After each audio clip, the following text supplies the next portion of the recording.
I really hope you enjoyed this video.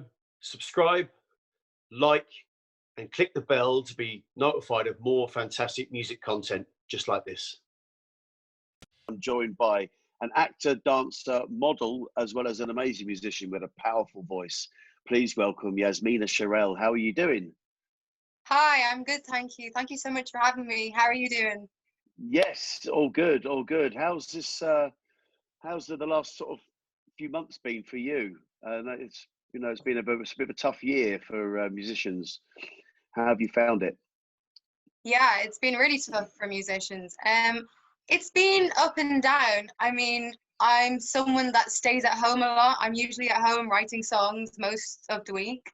So in that area, it hasn't been too different. But in terms of things that I had planned, like releasing songs, and I had a big showcase planned, and I worked really hard to arrange that, and that all just obviously went out the window. So that was tough, but the importance is that everyone is safe. So yeah. Yeah, that's it. Yeah. What's your you said would you say that got ruined, all that stuff got ruined, but is anything being sort of moved to next year? I know most people moving things to next year and stuff, but have you got anything sort of planned for going forward? How has it changed your plans? Yeah, in terms of changing things, I'm probably going to do the showcase, but it's probably going to be next spring. So what it was me doing around 13 original songs with my live band, a 7 or 8 piece live band. Okay. Yeah, and I had like labels coming and like managers and Oh producers, and no. I spent weeks just typing and messaging and contacting everyone. My hand actually swelled up. Oh no. Where did it really? Yeah, I couldn't really use this part of my thumb for like a week. So God. So you yeah, really and were then working at it then. You really were. yeah, I put my heart and soul into it, absolutely. I put my heart and soul into everything with my career. So but Yeah. yeah, So where was that planned for? Where was that? What was the venue? that was going to be at the Bedford in Balham. I saw the video of you in the Bedford. I thought that might be it because I've done a few gigs there myself, and I've done the sort of the midweek, the sort of Tuesday, the sort of Tuesday nights. Then the sort of, what used to be the Kashmir Club. They Yeah. moved it there, and then you sort of share the bill with lots of people. It's a fantastic venue, isn't it? It's a great space, and I just love it down there. I mean, have you done a lot of stuff down there? That's really cool. So you've actually played the Wednesday night yourself. Yeah, I've done it. I'm actually, I mean, I did the original one when it was in Baker Street, and the original Cool. night that Tony Moore Yeah. runs. It started off in the old place. It was like a basement underneath a pizzeria in Baker Street, and then it moved to the Bedford. But yeah, I've done that. I've done that a few times. No way. It's a great place to play and to meet new Yeah. people, and the audience. It's scary because they listen and they're silent. So Yeah. I mean, how have you found your gigs there? Yeah. That's so true. They really do listen. Like Yeah. out of anywhere that you could go, if you really want someone to really pay attention, they really do. The first time I played there was around 4 years ago, I think, and that was probably one of my most nervous gigs because I really felt like everyone was just super quiet. But Yeah. amazing experience because the room actually gets packed. He really packs the place out. Everyone comes down, and like all a lot of my like friends and supporters came down. So that's like the rule of the night. Everyone's very quiet and watching you, and you're like, does everyone hate me or? I don't they know. shut they shut the bar, don't they, during the actual performances? Yeah, So people buy a bottle of wine or they leave it on the table, and they could have just, and I see you listen. They say you pay nothing but attention, and that's Tony's line he always says. But it's yeah, yeah, no, but I think it's a great place for that, and you can really sort of play the more subtle things you maybe don't get to play in a more busy environment, So I think it's a really important. I know yeah, it's been a really important step for me to play places like that. yeah. What other sort of places have you played around? Got out there, got a lot live? around London? Yeah, I've done quite a bit. I've done like, so the Bedford, the Half Moon, Yeah. which was really cool. Such a great place, really good sound and really good people there doing the shows. Where Load of else? history there too, isn't there? There's real history in the Half Moon. I mean, there's Oh some yeah, huge names have played there over the years. It's such a huge venue yeah. in that U2, respect. Rolling Stones. There's some, yeah, exactly. Yeah, it's a pretty hallowed stage. Yeah, so You've there's sort no of, pressure. no, exactly. You walk in, there's posters everywhere of all these people Yeah, that have played there. You're like, oh yeah, shit. yeah. Where else? Freedom in Soho. I've done, the pop review, the artist nights there, Aloft Live, 100 Wardour Street, Shepherd's Bush Empire, Troxy, Under the Bridge. Yeah, I love, that's off I the top love, of my I head. loved Under the Bridge. Actually, played there a couple of times. I love that place. It's the sound is amazing in there. It's just purpose built, isn't it? For it's the new-ish, relatively new venue on the scene. But the equipment there and the lighting and the staging and everything is just amazing there. I think it was absolutely brilliant. How did you? Yeah, I mean, absolutely. how did you find that playing there? What sort of night did you play there? So really good, really nice stage. You've got like a lot of space, so you Yeah. can do your thing, move around, express yourself. I'm a dancer as well, so I try to dance and as many shows as I can. But sometimes you're stuck in like a really small bar and you can't really dance. But yeah, no, I really liked it there. Really good sound, really good space. I did some work there. I did some shows through my uni because I went to BIM. I don't know if you've heard of BIM in Fulham. Oh, okay. No. British and Irish Modern Music Institute, Tech Music School it used to be called, and it used to be in Acton, but just some Oh, shows okay. through there. Right. Yes. Yeah. Oh, okay. Yeah. So, and wanted to talk about your musical beginnings and where you kind of got into it. So, Yeah. what sort of age were you? Was music kind of always a part of your life? Was it a musical family? What was your musical start in life? My musical start. I was trying to think of this last night. I was trying to think of like what would be the best answer. So I guess, I mean, my memory is that I was kind of just singing and dancing since I got to the before I could talk, I was singing nonstop and they couldn't get me to shut up, actually. My mum would take me on the bus. We lived between Southall and Ealing when I was first born. So I would get the bus to Ealing with my mum and I would start, as soon as I could walk, I would stand up and just sing for everyone on the bus. That sounds familiar for me. I used to do that. I used to play rugby there for London Irish. I'm an Irish background, and Yeah, I used to sing Irish songs in the clubhouse, on the coach to and from games. It was just wherever there was an audience that put me up yeah. and get me to sing. Yeah, Oh, that's so cute. When you were that age as well. when I was young, yeah, when I was a Yeah, kid, yeah, that's cute. yeah, yeah. So you used to do that. That was you just used to sing wherever you went. Yeah, that was my first gig on the bus to Ealing. Was my first gig, whether anyone wanted it or not. I was gonna stand up and sing.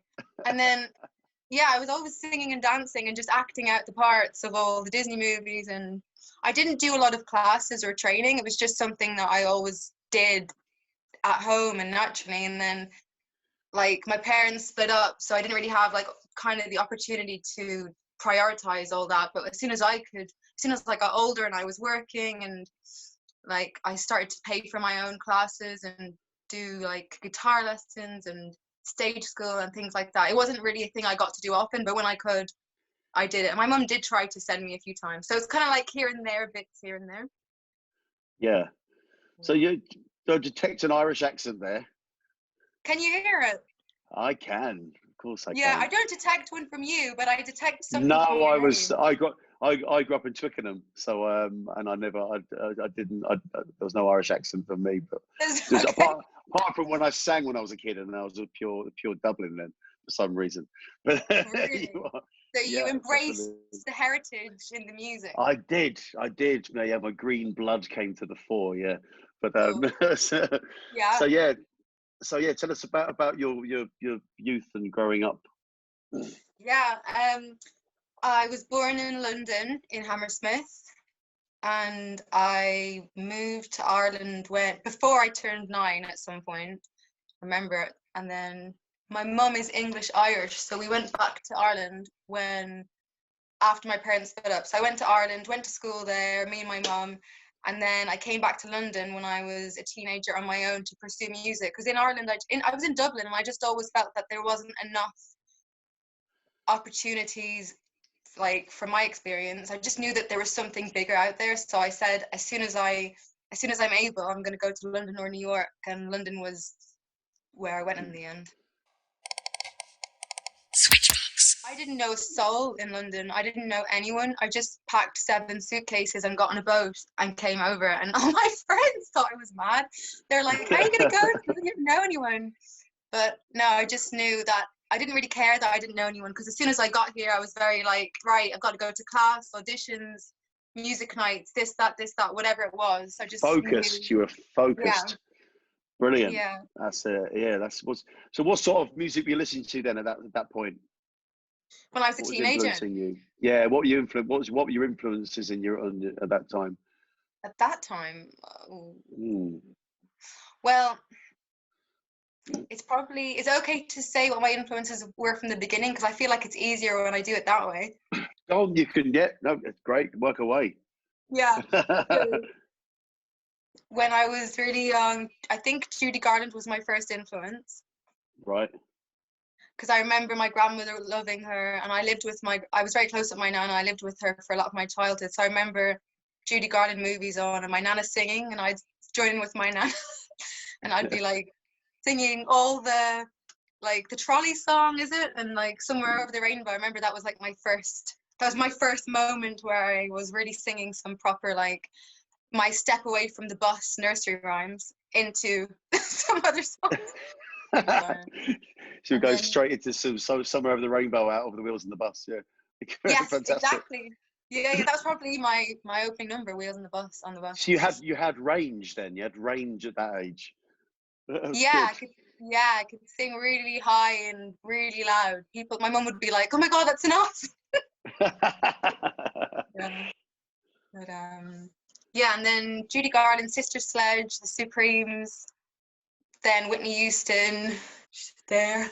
Yes. Yeah. The Spice Girls, U2, Coldplay, just an eclectic mix of anything. I just loved music so much.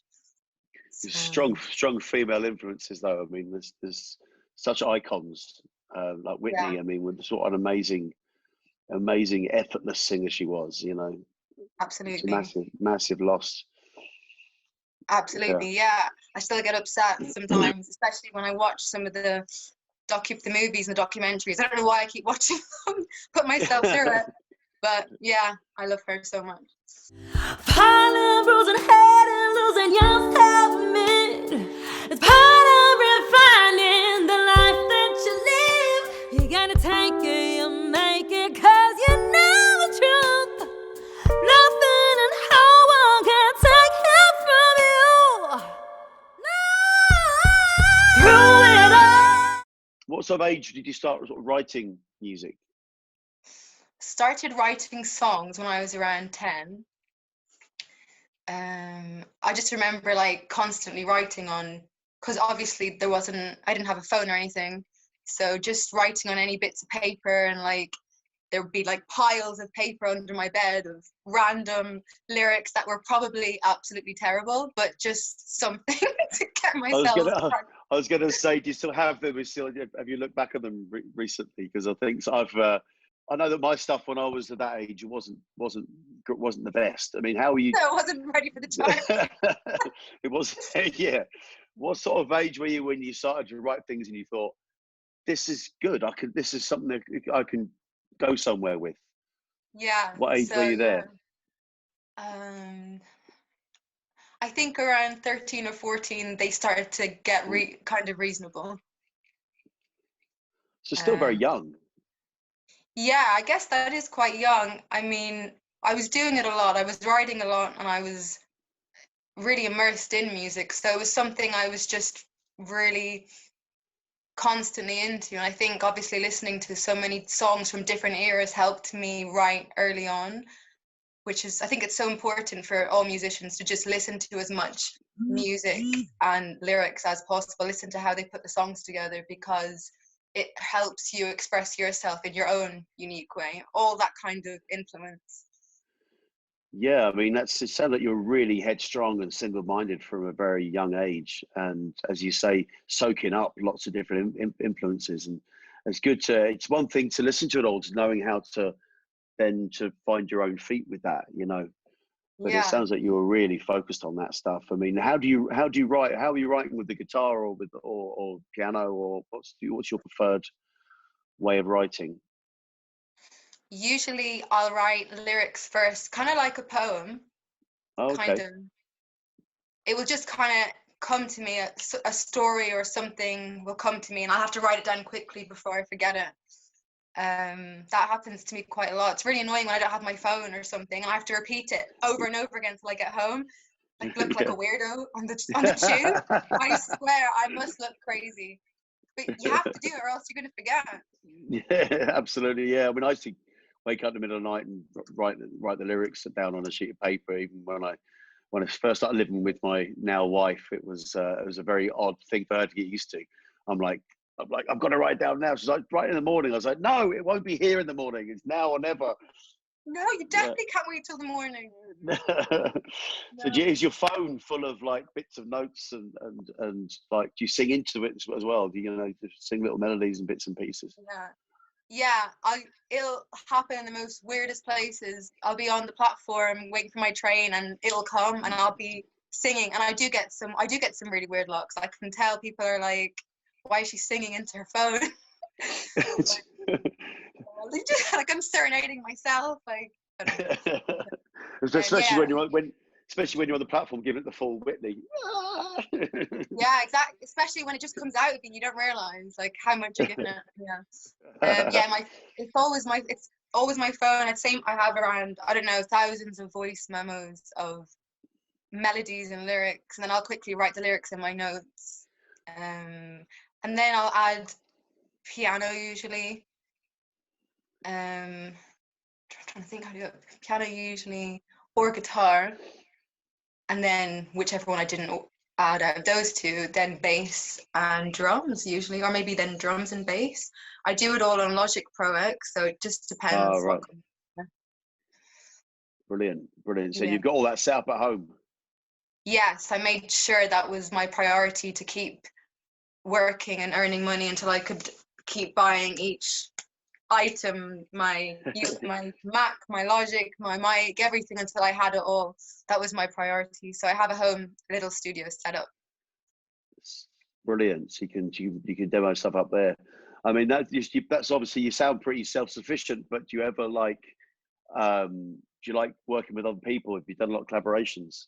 Do I like seeing other people? Yeah. Do you like human beings? Do you like human beings? Ever heard of them? I love human beings, actually. I'm such a people person. I talk to everyone wherever I go, so it's really hard for me to be at home writing on my own, because I actually just love people, and I love working with other musicians. Absolutely. I have an amazing band. My guitarist is awesome, and sometimes we'll do some stuff together, and I've got some great friends who are producers, and sometimes I do things with them. But the last few years I've been focusing on really writing as much as I can on my own, so that I can really strengthen myself and then go to the right people and be like, right, this is my like strongest body of work. I'm ready to now go to the next step with this. And so I've been really trying to strengthen myself the last few years, my writing. Do you find it tough to choose which is your strongest stuff? Because I find it sometimes hard. Sometimes you can be too close to it to be the right judge of it. Does that make sense? Yeah. Do you have a person you go to that's kind of your go-to what's the word, kind of judge? Yeah. Or do you trust your own judgment? Maybe you've found that you choose right, because I always find I'm terrible at it. I always choose the wrong songs, and someone else goes, no, it's that one, and I'm like, okay, cool, and they're right, you know. No, absolutely. I think it's so important to get some other opinions, because sometimes other people will pick up something that's there that we don't even notice because we've been so in our own head. Yeah. And someone will be, yeah, no, definitely. I've got a few, like some of my band members and some friends, and yeah, there's a few people that I will ask, definitely, and they'll see something that I don't see. So yeah, and I think that's really important. But yeah, I know exactly what you mean. Yeah, have you ever done that thing where you go, oh, it's a great song, I think it's brilliant, and then they play it, and it's like, no, that is absolute rubbish. I did it. I was in a band with my brothers for a long time, so they just don't hold back. You get the absolute unvarnished truth from them. So like, one of them was, I remember being really excited, and one of them was like, that's the worst song I've ever heard. Oh my God. Looking back, it was terrible. But I thought, I was so in the moment, I was just like, yeah, this is great. Completely carried away. Oh no, that must have really hurt you. No, I was used to it at that point. Yeah. When you're band with your brothers, used to being kicked, you know. But yeah. But then I guess, yeah, maybe it wasn't an awful song. It was just that you all didn't feel something from it. Maybe. But I'll take that. Thank you. Yeah. You're a nice person, aren't you? Oh, thank you. I was watching your video, actually, talking to Elvis the other day, and I thought you guys seemed so sweet, and I was really looking forward to talking to you after I watched that. Yeah, it was kind of, I got one a bit of, someone said, oh, it was a really softball interview, just like two brothers talking. And I was like, well, yeah, that's kind of the point of it.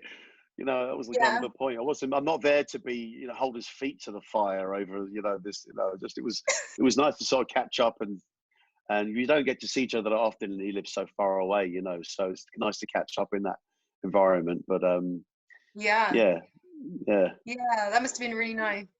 No, it was good. I mean, I'm enjoying doing these. It's nice because it's, you know, getting to meet people that you wouldn't get a chance to meet. So they're all fantastic, really. But I was going to ask you about your studio process. Do you enjoy that process of recording, and do you find that you can really you get lost in it sometimes? Do I get lost in my studio? Yeah, I think I definitely get lost in it. I think sometimes what happens is, because I do a lot of it, like, obviously I live on my own, so I'm doing it a lot on my own, and I'm doing all the instruments alone. And I think sometimes I can go over maybe something too many times because I can't maybe hear that that's finished, and I'll spend ages on one song, and I might maybe take too long on some songs. But I think because I want it to be the best it can possibly be, I don't like to rush things and just be like, right, that's done. I like to just put, it sounds like I'm saying it simply, but I like to put everything into every song.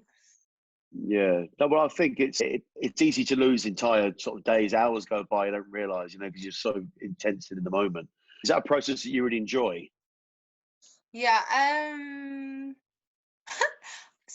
sometimes I enjoy it when it comes together really well in the end, and I can really see the song is sounding good and everything has come together. Then I think, yeah, now I enjoyed it because of that. But sometimes it can take so long to get it sounding good, and I'm not really a music producer.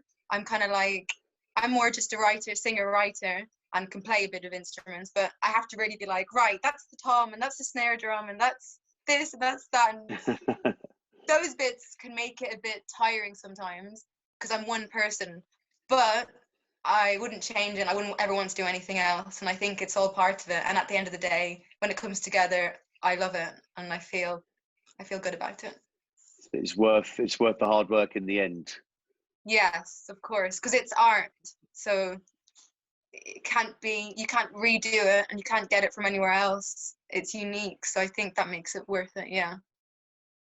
You got me so bad and you're lying, won't lie to you. You got me so good and you're trying to do the thing, you know, and slip away from something so good. 'Cause every time I lose my way, I find you. I try to speak, I'm blushing instead of recover. The knees are falling, but surely I've done. I see you've got an impressive list of people you've worked with. it's Stereophonics and Drake and James Morrison. Tell us a bit about this. How did they come about? Yeah. In what So, capacity? pardon? In what capacity were you working with them? So I've done singing and dancing and acting, not just singing. I've kind of more focused on singing, obviously, the last few years, but I've done all three, and modeling. And when I was kind of more focused on singing and acting, and I hadn't really just prioritized singing, I would get called in for like modeling and acting roles. And most of the work I've done with them is acting and modeling. I've done, what was it, Say Lovely, I think, by Stereophonics. Oh yeah. Do you know that song? Yeah. I know that song. Yeah. I really like that song. I think it's a good one. Yeah. And Kelly is so nice. He is honestly such a lovely guy. Yeah. Oh, brilliant. No, yeah, it's good. It's nice. It's nice to hear. Nice to hear people you admire are good, are nice people. Yeah.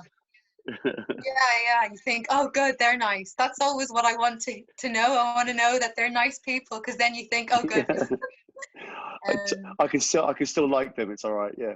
Yeah, exactly. And then James Morrison, I played a waitress in his music video for Demons, which I think is a good song as well. Yeah, he's got a great voice, isn't he, James Morrison? Amazing voice, and also a really, really nice guy as well. Really down to earth. Excellent. And what was the other one? Drake. I'm asking you to tell me what yeah, Drake was quite quiet. Maybe he was, I think he was just really busy on the day. But yeah, he was quiet and very professional and really cool to meet. So yeah, he was cool. Yeah. And Bridget Jones's Baby. Yeah, I did some scenes in the third movie. Yeah, how was that? That was amazing. That was one of the coolest experiences of my acting time.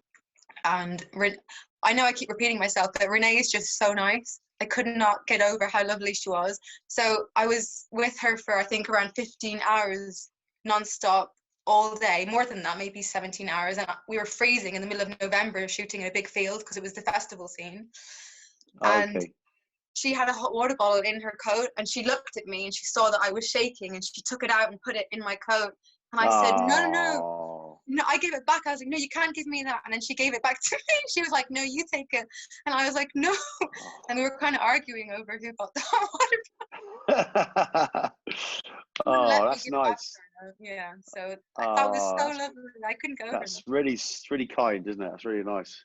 Yeah, really nice story to tell. Yeah. So some pretty great moments to experience. I mean, yeah. So, but getting back to your to music. So you've got, what's the sort of plans then going forward? What's your next musical thing you're doing? Yeah. Apart from the showcase, is the showcase kind of everything that you put your efforts into, or is there material you're working on, or what's the next?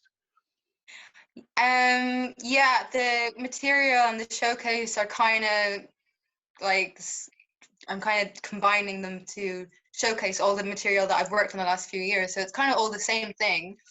But yeah, sorry, was that my phone or yours? Oh, yours, I think. Sorry. I think. Yeah. Sorry. It's all right. No problem. Sorry. So yeah, I'm kind of hoping that I can go ahead with the showcase, hopefully maybe early next year, if it's safe, of course, only if it's safe to do that. Yeah, and then hopefully I'm thinking of going ahead with one of the labels. I have had interest from labels, and I've just been trying to work out what's the best next step to take. And there's so many different avenues you can go down, and they all lead somewhere a little bit different. So that's kind of the next big thing, the showcase, and then deciding from there. What's the material like? What's the music like? What sort of influenced it? What can we expect to hear? Okay, so it's pop, R&B, soul, and a little bit of rock element in some of the songs.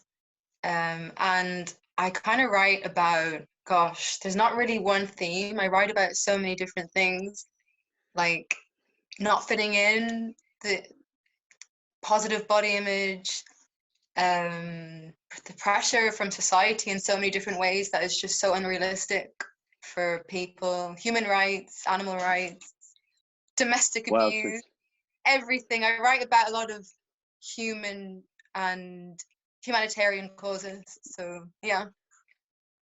Amazing. So you've actually, there's a lot to be going through lyrically when we hear it. So that's fantastic. Yeah, you're not shying away from the tough issues of the day. No, not at all. I think that the tough issues are something that we need to keep bringing more attention to. I think that's so important, especially through music, because music reaches everyone. So yeah, I also write about lighthearted things as well. It's not completely just, oh no, let's cry and feel awful about although I do like that sort of music. I think that's my kind of thing. Yeah. maybe it's an Irish thing. I don't know. I think probably maybe in your field, maybe. But I write about like just being in love as well and lighthearted stuff. And well, love isn't completely lighthearted. It's amazing, but like friendship and following your dreams, everything, a mix of all those things. So dance songs, love songs, humanitarian cause songs, everything in between. Excellent. And so is the decision of where you go next depending on the time frame and when we might hear some of these songs? Do you have any plans for release at this stage? At the moment, I'm not really focusing on release because I wanted to make sure I did everything in a way that I made the most of it. So I didn't want it to just release and then see kind of what happens. I wanted to do a lot before I release and make sure there was going to be something great from it, if that makes sense. No one could ever change it. Our love will always make it through whatever. Oh, yeah. So don't you think about it. No, don't you ever doubt it. I won't allow it. I'm always around.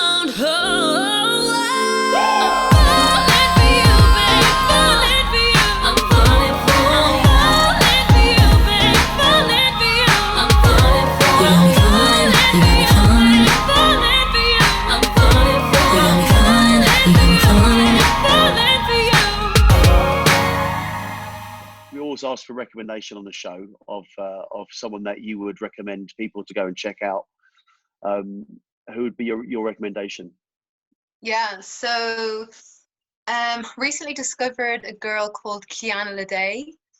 I think she's American. I haven't listened to a lot of her stuff, but a couple of songs I've recently listened to and they're really nice. Pop R&B kind of, and her lyrics are lovely. And then also I'm sure that everyone has heard of Lissy, but she hasn't released anything, I don't think, recently. So Lissy is awesome. Do you know her? Pop folk? Yes, I do.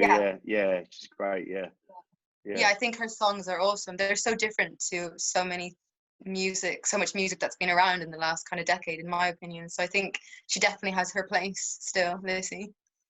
Fantastic. Right. Yeah. We'll put the links to these in the description so people can check them out. Thank you. But I also sorry. Go on.